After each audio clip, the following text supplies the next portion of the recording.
So the title of tonight's talk is The 3 Relational Toxins or Poisons and Their Antidotes. And as some of you might guess, who have worked with me for a while, we'll be talking about craving, aversion, and the relational toxin of selfing, and how we can harness our mindfulness skills to filter out these toxins, shall we say, so that we can find more easeful paths and loving paths through relational reactivity. For a new folk, in Buddhism, there are 3 poisons that are barriers to happiness, and each has antidotes, anti-venom, maybe. And this evening, we'll apply those antidotes specifically to moments of interpersonal reactivity, challenging communications. And you have a handout, so you don't have to worry about taking notes. And I know, because I know quite a few of you, that there are a lot of overachievers here. So it's possible that some of you brought all 3 poisons from home. I'm just saying. Most of us spend a good portion of our waking lives under their influence. Yeah. So of course they're part of our baggage. Fortunately, retreat is a place where we can see the blood levels, maybe, of these toxins more clearly. And so every moment here is a little lab for detecting poisons and applying antidotes. Before we dive in, a brief review of where we've been. So last night we talked about the body as an anchor, a refuge, and a mirror in our relational moments. We practiced naming physical sensations out loud. We did a paired practice naming, working with the body as a mirror, and we did some body as refuge practices at the bedtime sit. So tonight we're going to stay tuned with that idea of disidentification as we explore the poisons and their antidotes. The first poison in relational life is craving. In the early teachings, the Buddha used the word tanha, which is in Pali an unquenchable thirst, an urgent grasping that says, if only I get this, then I'll be okay. In our training, craving usually points to sense pleasures, possessions, or status. But in relationships, it's often subtler and sneakier because it's easy to justify. Internal relational craving sounds like, I need you to understand me. I want you to respond this way. Don't ever leave. Always reassure me. Agree with me so I can feel right. Do what I want you to do. Be how I want you to be. See things the way I do so I can feel good about myself. It can be craving for reassurance, for closeness, for control. Craving to be right, to feel special or indispensable. Craving to feel the way we want to feel relationally, good, pleasant. And these cravings often shore up that fabricated sense of self, our ego. Now, anybody recognize those kinds of relational cravings in yourselves? Yeah? So that's pretty normal. And so if you recognize yourself in every example, welcome to the club. But, and I didn't see a lot of hands raised, so I don't know. If you don't see any of these in yourself, that's okay too, because denial is a time-honored practice. I'm just saying. So we all know that feeling. You send a text and you watch the dots appearing and disappearing and reappearing, and your entire sense of worth hangs in the balance. And by the time the reply finally lands, you've written 3 I've had enough speeches and an apology speech in your head. Right? Or you share something vulnerable and you just wait for the right response, the one that makes you feel good. You suggest something at work or home and they don't cooperate. You ask them to change and they don't. A part of you is convinced, if I can just get them to give me what I want right now, my suffering will be gone. The dis-ease right here in my heart will ease. Right? That's a big burden to place on anybody else, right? From the Buddha's perspective, that if only is the heart of craving. It's not that wanting connection or wanting understanding is wrong. Those are deeply, deeply human. It's just that the wanting becomes a sneaky demand. You need to do this so that I can feel okay. And then when the other person doesn't meet that demand, suffering follows in you and automatically then in them. The poison of craving spreads. Yeah. And as with everything we've been talking about, if we're aware of it, the body shows this first. So when we're craving something, we could feel a kind of leaning forward, a reaching energy. It's almost like the hands want to reach out and grab. The heart could pound, the body could feel urgent and tense. Now your body may do something different, but tonight we'll just call it the craving body, right? You'll explore your own version of a craving body a little bit later in a reflection. So there's a sense of do something, say something, fix this now, send another text, explain it one more time, say it louder so they'll finally understand. Yeah. It can feel as if the whole body is reaching out through the front of the torso, trying to close the gap between how it is and how I need it to be, or between how you are and how I want you to be. And if we're not aware of this, the craving owns us. We push, we plead, we over-disclose, we overpromise, we rehearse arguments late into the night. And then often, the more we grasp, the more the other person pulls away or digs in, which only inflames the craving further, right? And the Buddha was very, very clear that craving is the root of suffering. Fortunately, he also had antidotes. The antidotes to greed, so craving is often, sometimes we use the word greed. The antidotes to greed and craving are generosity and contentment. And when you think about those words, generosity and contentment are the opposite of greed and craving. So generosity and contentment relax the grip of mine and I must have, and they help us discover an inner sense of enough so that we're not grasping for something to make us feel good because we have enough. So here are a few in-the-moment antidotes that you can work with the next time you notice craving in a relational moment. Number 1, name and soften. So in a triggered moment, instead of sending the third text or repeating your point again, you can pause just long enough to acknowledge, like we're learning, oh, craving is here. Grasping. Naming it keeps it from owning us, yeah?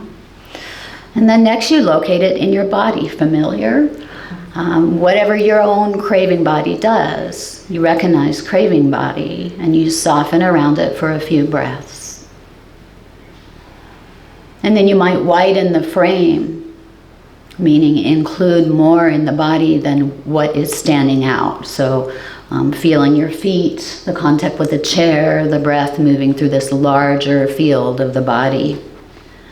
And this isn't going to make the wanting disappear, but it turns the wanting from an army general barking an order, go get something, into simple physical phenomenon you can relate to, hopefully with kindness. It's no longer the boss of us, right? The second antidote, which for me is so beautiful, is cultivating contentment. So nurturing a feeling of enoughness right in the middle of that moment when we don't feel like we're getting enough from that person usually, right? In the Dharma, we weaken greed by remembering that our basic okayness does not depend on getting the next hit of what we want from anybody, no matter what. So your internal dialogue, if you're cultivating contentment, might sound like, even without their answer yet, even if they don't give me what I want or behave the way I want, there's enough here for me to be basically okay. Or I don't have everything I want from this person, and I'm still whole enough to be with my own heart. So you're not denying the longing. It's just that that is now, let's say, one tree of longing in a vast forest of sufficiency. It's enough, right? And over time, your nervous system shifts from I'll die without this to this matters a lot and I can still breathe with it. The third antidote is microgenerosity. So we offer small acts of generosity right when the craving is happening. So it's kind of the opposite. Craving, craving, giving, giving. In Buddhist psychology, we learned about Dharma earlier today. Generosity is a really big thing, and it's considered the direct medicine for greed. When we remember that we can give, not just get, craving naturally softens. In the relational realm, generosity doesn't always look like gifts or favors. It can be quite simple, like giving the other person a bit more space instead of crowding them for reassurance or an answer. Or a full minute of listening before your rebuttal. Or a silent, may you be at ease, even what a part of you still wants them to change. Or just giving them the benefit of the doubt and recognizing our shared frailty. Let's not be so hard on each other, yeah? I like to call this micro-generosity. You know, it's just one extra breath of listening, one less jab, one silent, may you be at ease, instead of the comeback you rehearsed in the shower. The paradox is that these small acts of giving soothe your own nervous system. The sense of being a graspy and needy self softens because you experience yourself as someone capable of giving, of holding desire without being ruled by it. That's empowering. It reinforces also that felt sense of, I'm enough. They feed off one another, right? Because if you're no longer demanding something from the other person, it automatically is giving you the message, I'm enough, right? And what's awesome is then when you're no longer demanding something, the other person is more likely to move towards you freely, right? Over time, I must have begins to transform into a more non-possessive love, a love that can want deeply and yet doesn't insist that the other person or the moment complete you. Jack Kornfield, a revered senior teacher here in the US, says, freedom isn't contorting the world into your idea of what it should be. Freedom is accepting the way things are while planting the beautiful seeds that you want to bloom, all while giving up the fruits of the results. We can use our practice to accept what is, plant beneficial seeds, and act beautifully without attachment, and tend the part of the garden we can't touch ourselves. So cultivating generosity and contentment are the part of the garden that we can touch. And there's really an important distinction here, and people ask me about this often, and I'm sure you've wondered about it at times. How are we ever to move towards what's nourishing and supportive if we shouldn't ever strive or want to make things or people different, right? So fortunately, there's what we call wholesome desire. So that's the heart's natural movement towards what's nourishing, truth, connection, understanding, freedom from harm. Wholesome desire doesn't demand, it inclines. Instead of, I need you to give me this, it sounds more like, I deeply value honesty here. I would really love to feel understood. We can tell the difference between unskillful craving and wholesome desire by asking, what are the results of this desire? A quick test. If your plan requires the other person to read your mind, change their personality, and heal your attachment wounds by Tuesday, it might not be wholesome desire. Seriously though, you ask yourself, does it lead to more contraction and anxiety in me and them? Or does it support qualities like kindness, clarity, steadiness, mutual respect, even when it's difficult? When we're coming from wholesome desire, there's more room for yes and no and not now. We can express what we want without insisting, without making our basic worth or happiness depend on the outcome. It's easier to agree to disagree. Wholesome desire names what matters most while letting go of the demand that life or another person must deliver it exactly on our terms. So it's not attached. There's not clinging. The whole cycle can play out like this. So you're talking with a partner or friends. They're half listening, scrolling their phone. An unwholesome craving kicks in. You want to make them listen so you feel validated. Because you have mindfulness, you notice your craving body and the urge to say something. Why can't you put your phone down? Whatever. And then, because you have mindfulness, you also pause and name. Oh, craving is here. Wanting you to be different so I can feel okay is here. And you sense your craving body. You pause for one breath. And next is where the power of contentment and generosity can shift the moment. First, you touch contentment. You don't have to pretend to like what's happening, but you remember, even without their full attention yet, I'm okay. I can hold this disappointment. I would love more connection, but my happiness is not hanging on this moment. And you widen the frame, feel your feet, the support of the chair, the breath in the belly, and this softens the, if you don't do what I want right now, I'll fall apart energy. And then next, after nourishing contentment, you offer a small act of generosity. Instead of trying to extract something, you offer something, giving them the benefit of the doubt. Maybe they're caught up with a work thing or really in that TikTok thing that's pulling them. You know what that's like.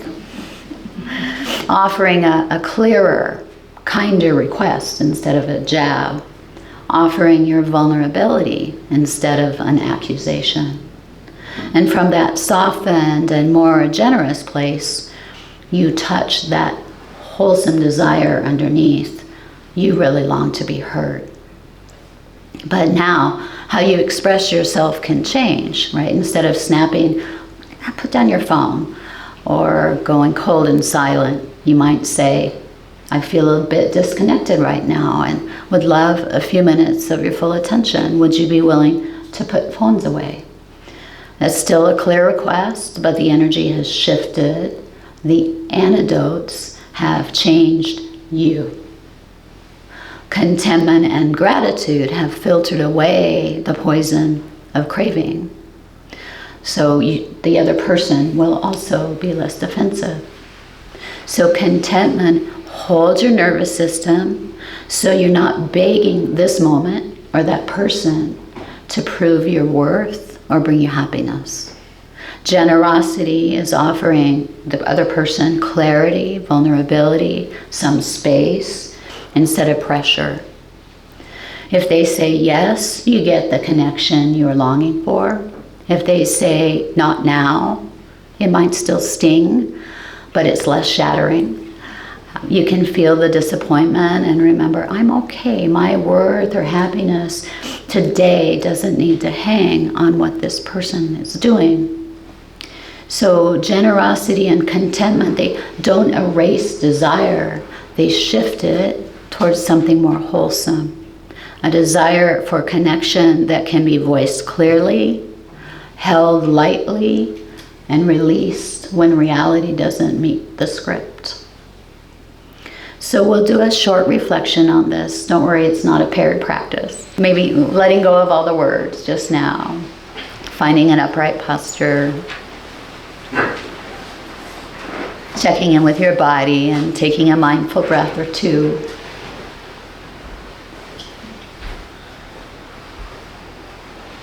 And then bring to mind a time that you were caught in the grip of craving in an interaction.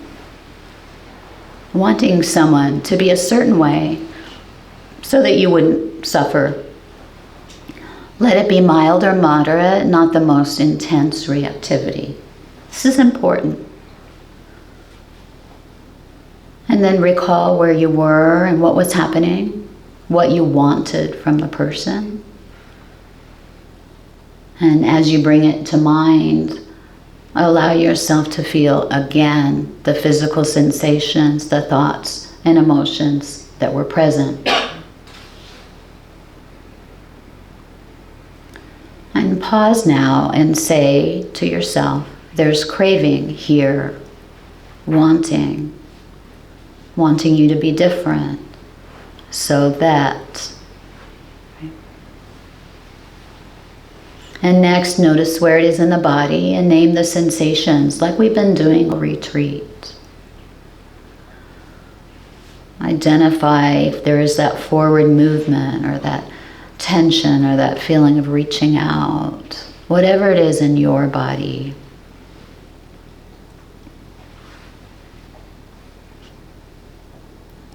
And then cultivate contentment.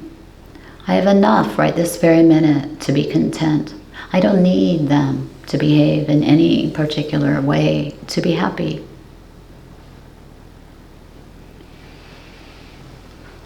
And finally, offer generosity, a wish for their happiness, the benefit of the doubt, room to be fallible, an understanding that everyone is doing the best they can.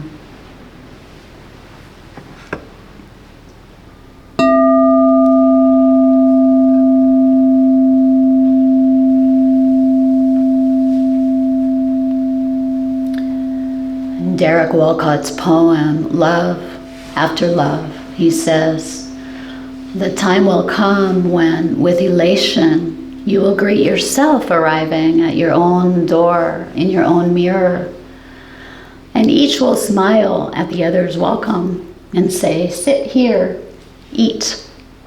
You will love again the stranger who was yourself. Give wine, give bread. Give back your heart to itself, to the stranger who has loved you all your life, whom you ignored for another, who knows you by heart. Take down the love letters from the bookshelf, the photographs, the desperate notes. Peel your own image from the mirror. Sit, feast on your life. Walcott so eloquently expresses that shift from a needy, clinging self to one with enough contentment in one's life here and now that we don't need love letters, approval, or closeness even to prove our worth. So our practice is a guide to help us sit and feast on our own life more often rather than looking to others for vital nourishment.